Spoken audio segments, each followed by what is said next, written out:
नमस्कार, स्वागत है आपका CNBC आवाज मोतीलाल ओसवाल स्टूडियोज में। मैं हूं मनीषा गुप्ता और हमारी टॉप हेडलाइन आज यहां पर सोने में है, जहां पर 1 लाख रुपए का स्तर हमने छूते हुए देखा है। ऑफ कोर्स अगर आप इसे फिजिकल मार्केट में लेने जाएं तो इस लाख रुपए के ऊपर आपको GST और साथ ही साथ मेकिंग चार्जेस भी देने होंगे, लेकिन 1 लाख रुपए का स्तर आज यहां पर ना सिर्फ सोने ने छुआ है बट सस्टेनेबली उसके ऊपर कारोबार करता हुआ भी नजर आया है।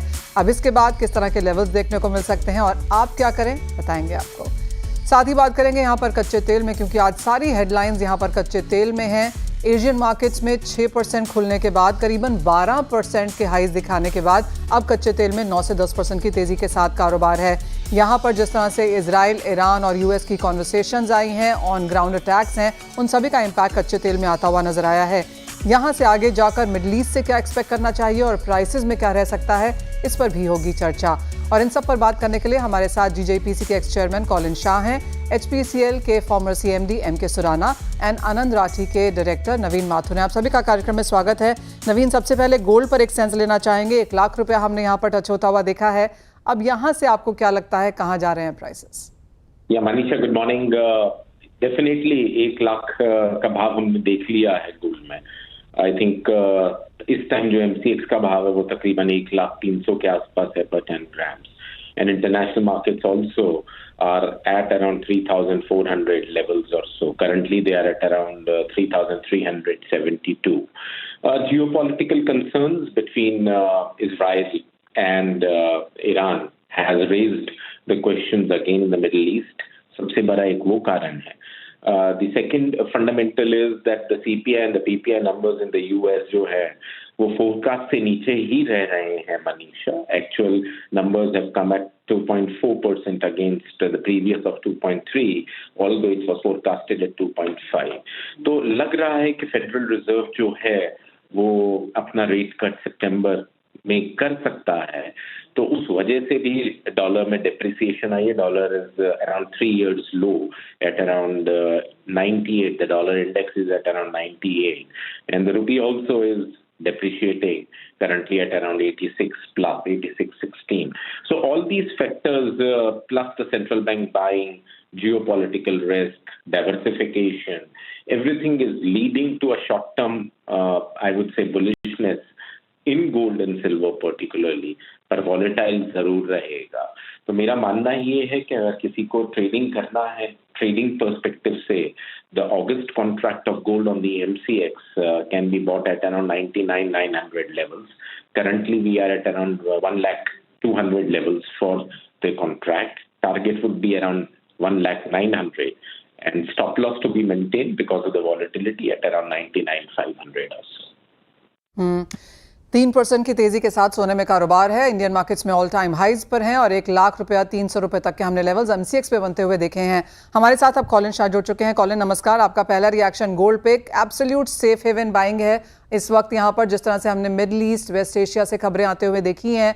कैसे आप रीड कर रहे हैं जियोपॉलिटिक्स को और उसका इम्पैक्ट गोल्ड बाइंग में? पहले तो आज की जो कल की ट्रेजेडी हुई उस पे I don't know what to say, but जो जियोपॉलिटिकल इशू है और जो आज भी वापस अभी ईरान पे जो हुआ है, तो उससे लग रहा है कि gold is in now very I would say uncharted waters kind of लग रहा है।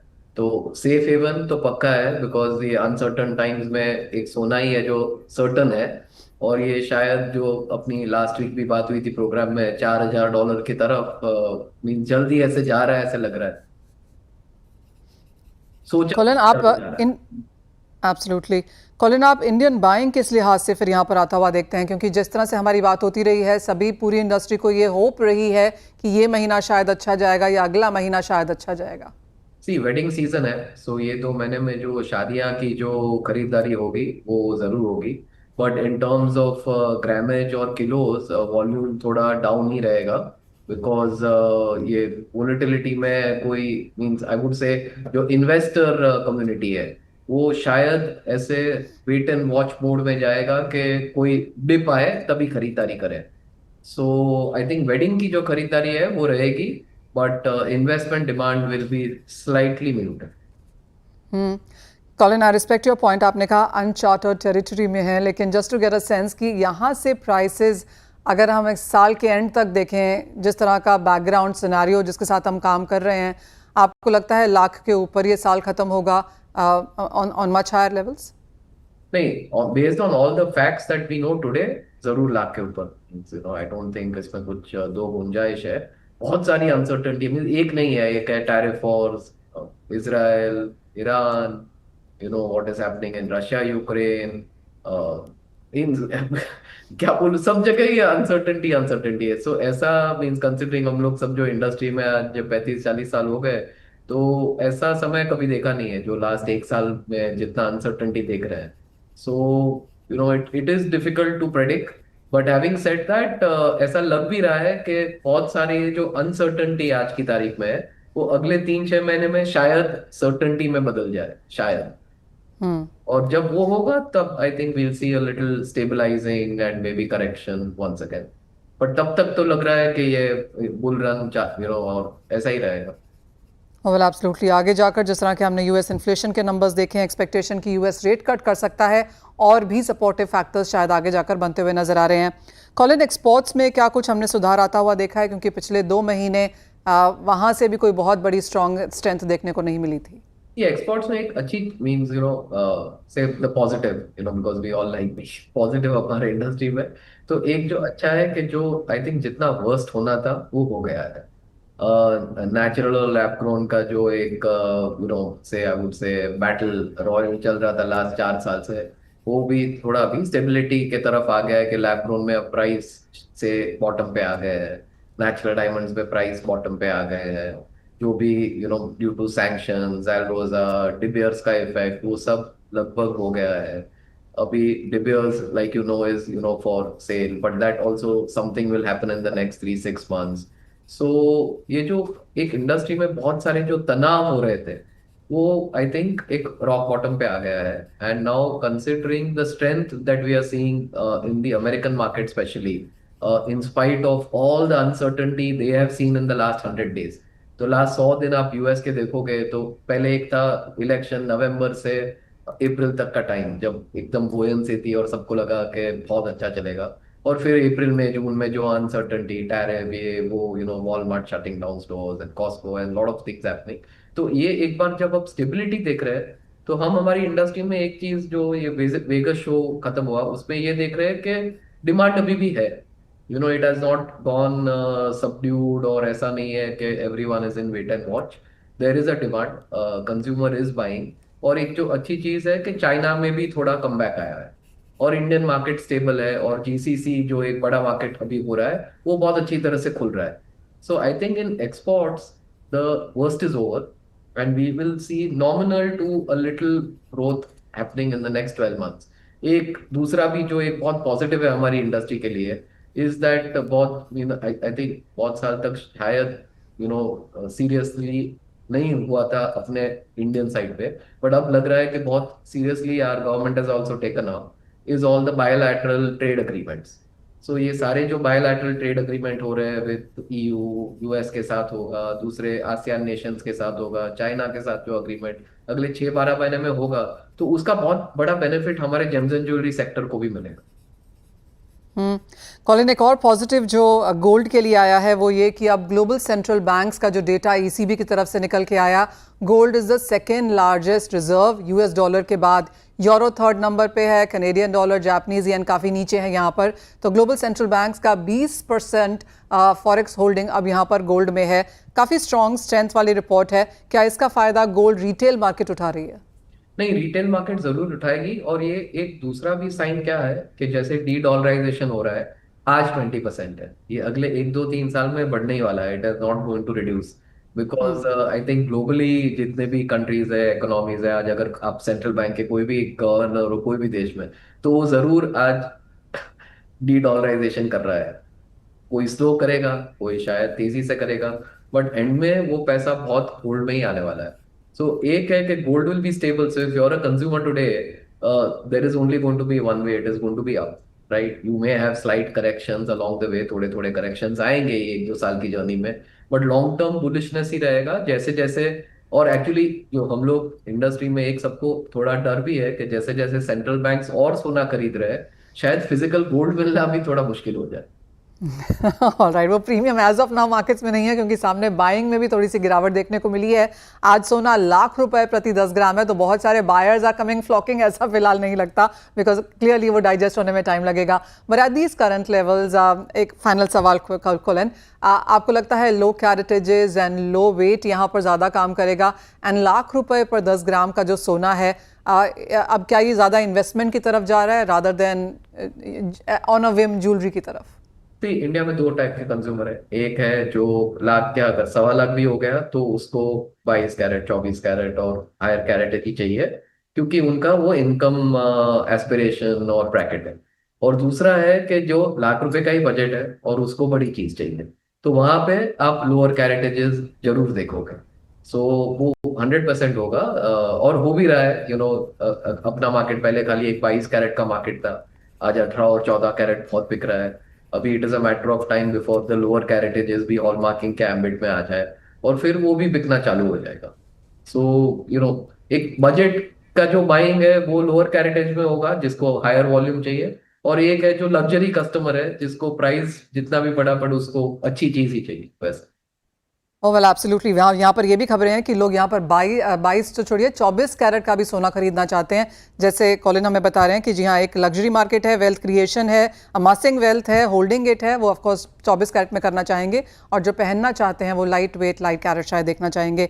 बहुत शुक्रिया कॉलिन हमारे साथ जुड़ने के लिए। और क्लियरली अनचार्टेड टेरिटरी में यहाँ पर सोना है, और जैसे कॉलिन कह रहे हैं कि ऑफकोर्स यहाँ से तेजी आई तो 4000 के लेवल्स भी दूर नहीं है, और यही एक लेवल है जो बैंक्स एंड ब्रोकरेजेस भी जिसकी बात कर रहे हैं कि शायद इसी साल हमें देखने को मिल भी सकता है। मेरी तो बात हुई सोने की, लेकिन आगे बढ़ेंगे और एक नज़र यहाँ पर हम मेटल्स पे डाल लेते हैं। नवीन, कैसे देखते हैं आप चांदी, कॉपर, क्योंकि यहाँ पर हल्की सी तेजी देखने को मिली है। नॉट सो मच कॉपर में, चांदी में बढ़त है क्योंकि एक सेफ हेवन बाइंग है, लेकिन कॉपर में आज गिरावट है। डेफिनेटली मनीषा, मुझे लगता है कि the trade discussions which are still continuing US और चाइना के बीच में, the Middle East escalation, the Federal Reserve watch in terms of the interest rates, the economic data coming in, and the US dollar hitting its lowest level till in 2025 since April 2022 on tariffs and geopolitical risks. So I think overall trend जो है base metals में थोड़ा neutral ही रहेगा मनीषा। अगर किसी को फिर भी ट्रेड करना है, copper is currently trading at around 873 on the MCX June contract. Dips पे बाय करना चाहिए मनीषा 871 के आसपास, स्टॉप लॉस 865 का, और तकरीबन 880 881 के लेवल्स ऊपर देखे जा सकते हैं। Silver around 1,06,500, I would say volatile. Upward trend continues, bullishness because of the safe haven buying. लग रहा है कि it is hit a lifetime high of 1,07,000, तेजी लग रही है। 1,10,000 का भी लेवल रेजिस्टेंस दिखा रहा है। बाय ऑन डिप्स करना चाहिए एमसीएक्स जुलाई वायदा अराउंड 1,03,000 के आसपास, 1,01,000 के आसपास का स्टॉप लॉस लगाइए। और जैसा मैंने कहा 1,09,000 1,10,000 के लेवल्स देखे जा सकते हैं चांदी। वेल एब्सोल्युटली, इंडियन चांदी के प्राइसेस भी ऑल टाइम हाइज के बहुत करीब हैं, और यहाँ से नए हाइज यहाँ पर आज बनते हुए नजर आ सकते हैं। अच्छे खासे गेंस जैसा कि आप चार्ट्स पे देख सकते हैं, हमने चांदी में भी बनते हुए देखे हैं। वेल इसी के साथ बहुत शुक्रिया नवीन हमारे साथ जुड़ने के लिए। हम एक छोटे से ब्रेक के लिए रुकेंगे, जब लौटेंगे तो फुल फोकस यहाँ पर क्रूड ऑयल पर होगा। एचपीसीएल के फॉर्मर सीएमडी एमके सुराना जुड़ेंगे हमारे साथ। अब यहाँ पर कच्चे तेल पे करेंगे, और उसके लिए हमारे साथ एचपीसीएल के फॉर्मर सीएमडी एमके सुराना है। मिस्टर सुराना, शुक्रिया आपके समय के लिए। 10% का एक नीजोक रिएक्शन है जो इजराइल ईरान के बीच हुआ, और इस हफ्ते में अब 17% की बढ़त है, जो कि बिगेस्ट वीकली गेन है 2021 के बाद। इतना बड़ा नीजोक रिएक्शन जो हमने मार्केट्स में आता हुआ देखा है, यहाँ से आपको क्या लगता है कितना बड़ा जियोपॉलिटिकल प्रीमियम क्रूड प्राइसेस में हम आगे कैरी करते हुए नजर आएंगे? नमस्कार मनीषा। जैसे आपने देखा है कि क्रूड प्राइसेस जब भी कोई न्यूज़ होती है उस पर एकदम सडनली ऊपर जाती है, लेकिन जब भी एक बहुत सडन स्पाइक होता है वो ज़्यादा दिन वहाँ पर रहता नहीं है। आज की तारीख में जो जियोपॉलिटिकल टेंशन मिडिल ईस्ट के में चालू हुआ है ईरान और इजराइल के बीच में, उसके चलते डेफिनेटली क्रूड प्राइस में अभी प्रीमियम है, रिस्क प्रीमियम है।